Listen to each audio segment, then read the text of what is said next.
12. महासागरीय जल।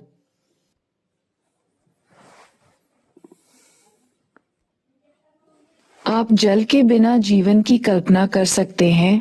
कहा जाता है कि जल ही जीवन है। जल पृथ्वी पर रहने वाले सभी प्रकार के जीवों के लिए आवश्यक घटक है। पृथ्वी के जीव सौभाग्यशाली हैं कि यह एक जलीय ग्रह है, अन्यथा हम लोगों का अस्तित्व ही नहीं होता। जल हमारे सौर मंडल का दुर्लभ पदार्थ है। सूर्य अथवा सौरमंडल में अन्यत्र कहीं भी जल नहीं है। सौभाग्य से पृथ्वी के धरातल पर जल की प्रचुर आपूर्ति है। हमारे ग्रह को नीला ग्रह, ब्लू प्लैनेट भी कहा जाता है। जलीय चक्र। जल एक चक्रीय संसाधन है जिसका प्रयोग एवं पुनः प्रयोग किया जा सकता है। जल एक चक्र के रूप में महासागर से धरातल पर और धरातल से महासागर तक पहुंचता है। जलीय चक्र पृथ्वी पर, इसके नीचे व पृथ्वी के ऊपर वायुमंडल में जल के संचलन की व्याख्या करता है। जलीय चक्र करोड़ों वर्षों से कार्यरत है और पृथ्वी पर सभी प्रकार का जीवन इसी पर निर्भर करता है। वायु के बाद जल पृथ्वी पर जीवन के अस्तित्व के लिए सबसे आवश्यक तत्व है।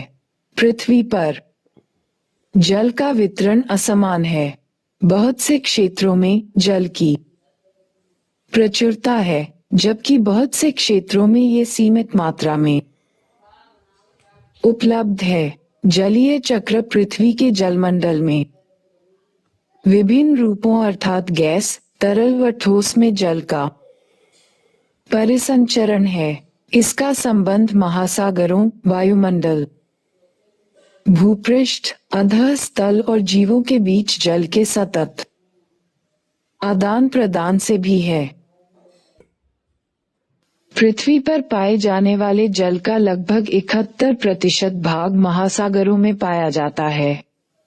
शेष जल ताजे जल के रूप में हिमानियों, हिमटोपी, भूमिगत जल झीलों, मृदा में आर्द्रता, वायुमंडल, सरिताओं और जीवों में संग्रहित है। धरातल पर गिरने वाले जल का लगभग 59% भाग महासागरों एवं अन्य स्थानों से वाष्पीकरण के द्वारा वायुमंडल में चला जाता है। शेष भाग धरातल पर बहता है, कुछ भूमि में रिस जाता है और कुछ भाग हिमनदी का रूप ले लेता है। चित्र 12.1। उल्लेखनीय है कि पृथ्वी पर नवीकरण योग्य जल निश्चित मात्रा में है, जबकि मांग तेजी से बढ़ती जा रही है। इसके कारण विश्व के विभिन्न भागों में स्थानिक एवं कालिक दोनों रूपों में जल का संकट पैदा हो जाता है। नदी जल के प्रदूषण ने इस संकट को और अधिक बढ़ा दिया है। आप जल की गुणवत्ता को कैसे सुधार सकते हैं तथा जल की उपलब्ध मात्रा में वृद्धि कर सकते हैं? महासागरीय अधतल का उच्चावच। महासागर पृथ्वी की बाहरी परत में वृहद गर्तों में स्थित है। इस खंड में हम पृथ्वी के महासागरीय बेसिनों की प्रकृति एवं उनकी भू आकृति का अध्ययन करेंगे।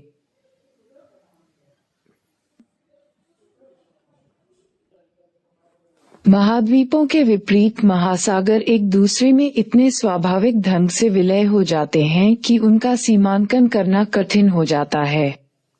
भूगोलविदों ने पृथ्वी के महासागरीय भाग को 5 महासागरों में विभाजित किया है।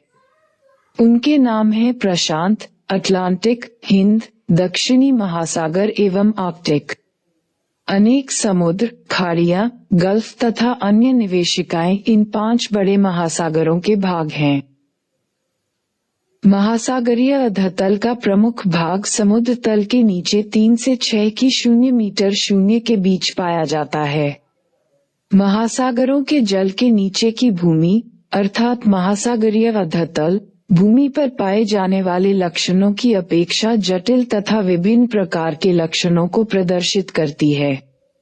चित्र 12.2। महासागरों की तली में विश्व की सबसे बड़ी पर्वत श्रृंखलाएं सबसे गहरे गर्त एवं सबसे बड़े मैदान होने के कारण ये ऊबड़ खाबड़ होते हैं। महाद्वीपों पर पाए जाने वाले लक्षणों की तरह ये लक्षण भी विवर्तनिक, ज्वालामुखीय एवं निक्षेपण की क्रियाओं से बनते हैं। महासागरीय अधतल का विभाजन। महासागरीय अधतल को 4 प्रमुख भागों में बांटा जा सकता है। महाद्वीपीय शेल्फ, ई महाद्वीपीय ढाल, ई गहरे समुद्री मैदान तथा इव महासागरीय गभीर। इस विभाजन के अतिरिक्त महासागरीय तली पर कुछ बड़े तथा छोटे उच्चावच संबंधी लक्षण पाए जाते हैं, जैसे कटके, पहाड़ियां, समुद्री टीला, निमग्न द्वीप, खाइयां व खड आदि। महाद्वीपीय शेल्फ। महाद्वीपीय शेल्फ प्रत्येक महाद्वीप का विस्तृत सीमांत होता है, जो अपेक्षाकृत उथले समुद्रों तथा खाड़ियों से घिरा होता है। यह महासागर का सबसे उथला भाग होता है, जिसकी औसत प्रवणता 1 डिग्री या उससे भी कम होती है। ये शेल्फ अत्यंत तीव्र ढाल पर समाप्त होता है, जिसे शेल्फ अवकाश कहा जाता है। महाद्वीपीय शेल्फों की चौड़ाई एक महासागर से दूसरे महासागर में भिन्न होती है। महाद्वीपीय शेल्फों की औसत चौड़ाई 80 किलोमीटर होती है।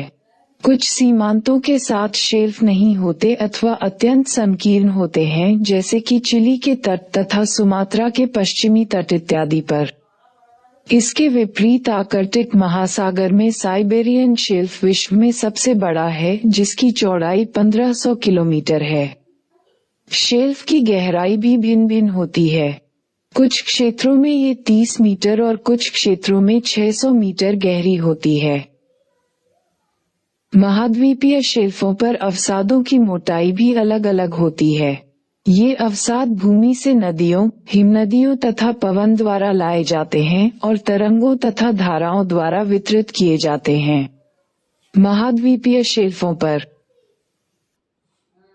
लंबे समय तक प्राप्त स्थूल तलछटी अवसाद जीवाश्मी ईंधनों के स्रोत बनते हैं। महाद्वीपीय ढाल। महाद्वीपीय ढाल महासागरीय बेसिनों और महाद्वीपीय शेल्फ को जोड़ती है। इसकी शुरुआत वहां होती है जहां महाद्वीपीय शेल्फ की तली तीव्र ढाल में परिवर्तित हो जाती है। ढाल वाले प्रदेश की प्रवणता 2 से 5 डिग्री के बीच होती है। ढाल वाले प्रदेश की गहराई 200 मीटर एवं 3000 मीटर के बीच होती है। ढाल का किनारा महाद्वीपों के समाप्ति को इंगित करता है। इसी प्रदेश में कैनियन, गंभीर खड्डू एवं खाइयां दिखाई देते हैं। गंभीर सागरीय मैदान। गंभीर सागरीय मैदान महासागरीय बेसिनों के मंद ढाल वाले क्षेत्र होते हैं। ये विश्व के सबसे चिकने तथा सबसे सपाट भाग हैं। इनकी गहराई 3000 से 6000 मीटर के बीच होती है। ये मैदान महीन कणों वाले अवसादों जैसे मृत्तिका एवं गाद से ढके होते हैं। महासागरीय गर्त। ये महासागरों के सबसे गहरे भाग होते हैं। ये गर्त अपेक्षाकृत खड़े किनारों वाले संकीर्ण बेसिन होते हैं। अपने चारों ओर की महासागरीय तली की अपेक्षा ये 3 से 5 किलोमीटर तक गहरे होते हैं। ये महाद्वीपीय ढाल के आधार तथा द्वीपीय चापों के पास स्थित होते हैं एवं सक्रिय ज्वालामुखी तथा प्रबल भूकंप वाले क्षेत्रों से संबंधित होते हैं। यही कारण है कि ये प्लेटों के संचलन के अध्ययन के लिए काफी महत्वपूर्ण हैं। अभी तक लगभग 57 गर्तों को खोजा गया है, जिनमें से 32 प्रशांत महासागर में, 19 अटलांटिक महासागर में एवं 6 हिंद महासागर में हैं। उच्चावच की लघु आकृतियां।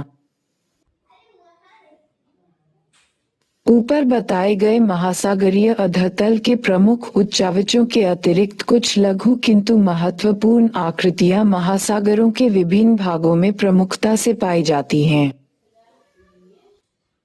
मध्य महासागरीय कटक। एक मध्य महासागरीय कटक पर्वतों की 2 श्रृंखलाओं से बना होता है, जो एक विशाल अवनमन द्वारा अलग किए गए होते हैं।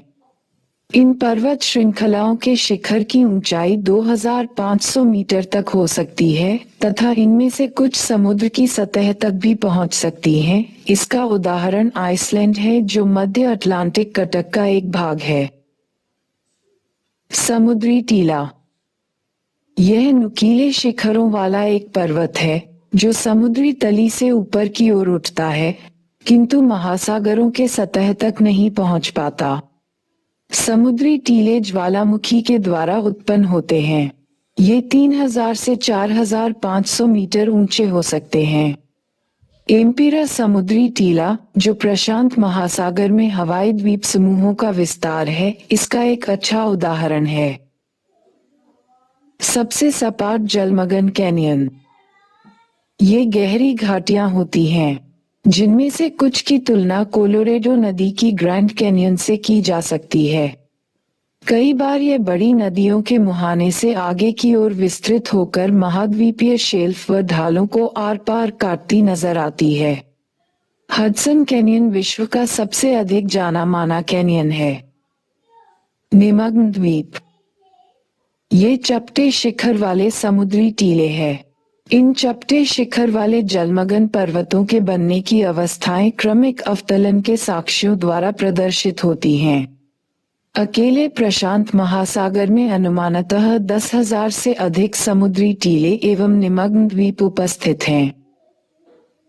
प्रवाल द्वीप ये उष्णकटिबंधीय महासागरों में पाए जाने वाले प्रवाल भित्तियों से युक्त निम्न आकार के द्वीप हैं, जो कि गहरे अवनमन को चारों ओर से घेरे हुए होते हैं। ये समुद्र अनूप का एक भाग हो सकता है या कभी-कभी ये साफ, खारे या बहुत अधिक जल को चारों तरफ से घिरे रहते हैं।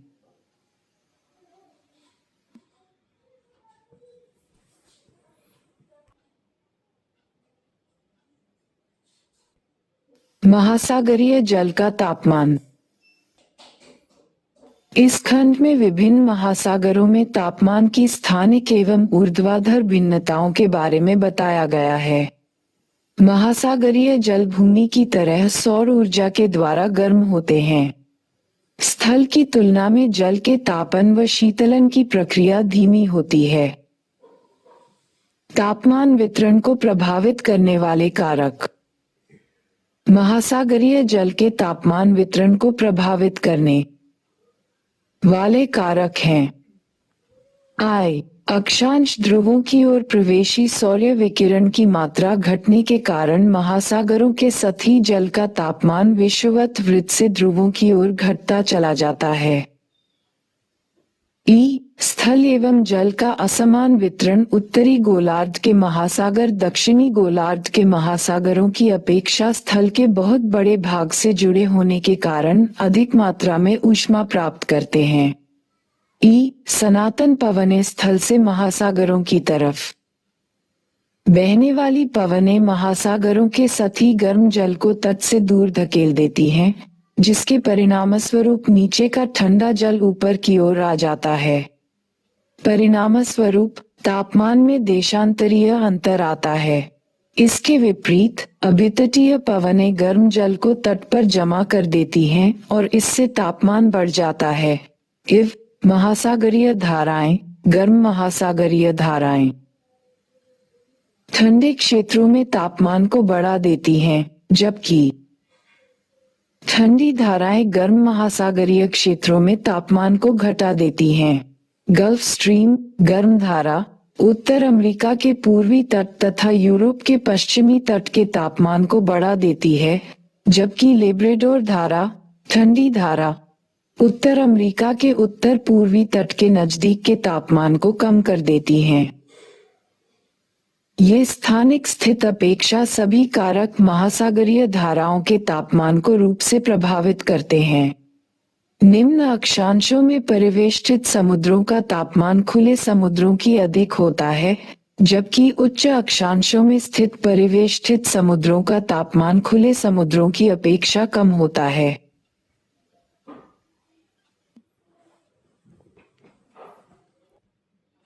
तापमान का ऊर्ध्वाधर तथा क्षैतिज वितरण महासागरीय जल की तापीय गहराई का पार्श्व चित्र ये दिखाता है कि बढ़ती हुई गहराई के साथ तापमान कैसे घटता है। पार्श्व चित्र महासागर के सतही जल एवं गहरी परतों के बीच सीमा क्षेत्र को दर्शाता है। ये सीमा समुद्री सतह से लगभग 100 से 400 मीटर नीचे प्रारंभ होती है एवं कई सौ मीटर नीचे तक जाती है। चित्र 12.3 वह सीमा क्षेत्र जहां तापमान में तीव्र गिरावट आती है, ताप प्रवणता थर्मोक्लाइन कहा जाता है। जल के कुल आयतन का लगभग 90% गहरे महासागर में ताप प्रवणता थर्मोक्लाइन के नीचे पाया जाता है। इस क्षेत्र में तापमान 0 डिग्री सेल्सियस पहुंच जाता है। मध्य एवं निम्न अक्षांशों में महासागरों के तापमान की संरचना को सतह से तली की ओर 3 परतों वाली प्रणाली के रूप में समझाया जा सकता है। पहली परत गर्म महासागरीय जल की सबसे ऊपरी परत होती है, जो लगभग 500 मीटर मोटी होती है और इसका तापमान 20 डिग्री से 0 से 25 डिग्री से 0 के बीच होता है। उष्णकटिबंधीय क्षेत्रों में ये परत पूरे वर्ष उपस्थित होती है, जबकि मध्य अक्षांशों में ये केवल ग्रीष्म ऋतु में विकसित होती है। दूसरी परत, जिसे ताप प्रवणता थर्मोक्लाइन परत कहा जाता है, पहली परत के नीचे स्थित होती है। इसमें गहराई के बढ़ने के साथ तापमान में तीव्र गिरावट आती है। यहाँ थर्मोक्लाइन की मोटाई 500 से 1000 मीटर तक होती है। तीसरी परत बहुत अधिक ठंडी होती है तथा गंभीर महासागरीय तली तक विस्तृत होती है। आर्कटिक एवं अंटार्कटिक वृत्तों में सतही जल का तापमान 0 डिग्री से 0 के निकट होता है और इसलिए गहराई के साथ तापमान में बहुत कम परिवर्तन होता है। यहाँ ठंडे पानी की केवल एक ही परत पाई जाती है, जो सतह से गंभीर महासागरीय तली तक विस्तृत होती है। महासागरों की सतह के जल का औसत तापमान लगभग 27 डिग्री से होता है और यह विषुवत वृत्त से ध्रुवों की ओर क्रमिक ढंग से कम होता जाता है। बढ़ते हुए अक्षांशों के साथ तापमान के घटने की दर सामान्यतः प्रति अक्षांश 0.5 डिग्री से होती है। औसत तापमान 20 डिग्री अक्षांश पर लगभग 22 डिग्री से 40 डिग्री अक्षांश पर 14 डिग्री से 0 तथा ध्रुवों के नजदीक 0 डिग्री से होता है। उत्तरी गोलार्ध के महासागरों का तापमान दक्षिणी गोलार्ध की अपेक्षा अधिक होता है। उच्चतम तापमान विषुवत वृत्त पर नहीं, बल्कि इससे कुछ उत्तर की तरफ दर्ज किया जाता है। उत्तरी एवं दक्षिणी गोलार्ध का औसत वार्षिक तापमान क्रमशः 19 डिग्री से 0 तथा 16 डिग्री से के आसपास होता है। ये भिन्नता उत्तरी एवं दक्षिणी गोलार्धी में स्थल एवं जल के असमान वितरण के कारण होती है। चित्र 12.4 में महासागरीय सतह के तापमान के स्थानिक प्रारूप को दिखाया गया है। ये तथ्य भली भांति जाना जाता है कि महासागरों का उच्चतम तापमान सदैव उनकी ऊपरी सतहों पर होता है, क्योंकि वे सूर्य की ऊष्मा को प्रत्यक्ष रूप से प्राप्त करते हैं और यह ऊष्मा महासागरों के निचले भागों में संवहन की प्रक्रिया से पारेषित होती है। परिणामस्वरूप गहराई के साथ साथ तापमान में कमी आने लगती है, लेकिन तापमान के घटने की यह दर सभी जगह समान नहीं होती। 200 मीटर की गहराई तक तापमान बहुत तीव्र गति से गिरता है तथा उसके बाद तापमान के घटने की दर कम होती जाती है। महासागरीय जल की लवणता। चाहे वर्षा का जल हो या महासागरों का, प्रकृति में उपस्थित सभी जलों में खनिज लवण घुले हुए होते हैं। लवणता वह शब्द है जिसका उपयोग समुद्री जल में घुले हुए नमक की मात्रा को निर्धारित करने में किया जाता है। इसका परिकलन 1000 ग्राम 1 किलोग्राम समुद्री जल में घुले हुए नमक ग्राम में की मात्रा के द्वारा किया जाता है। इसे प्रायः प्रति 1000 भाग प्रतिशत या पीपीटी के रूप में व्यक्त किया जाता है। लवणता समुद्री जल का महत्वपूर्ण गुण है। 24.7% की लवणता को खारे जल को सीमांकित करने का उच्च सीमा माना गया है। महासागरीय लवणता को प्रभावित करने वाले कारक। महासागरों की सतह के जल की लवणता मुख्यतः वाष्पीकरण एवं वर्षण पर निर्भर करती है। तटीय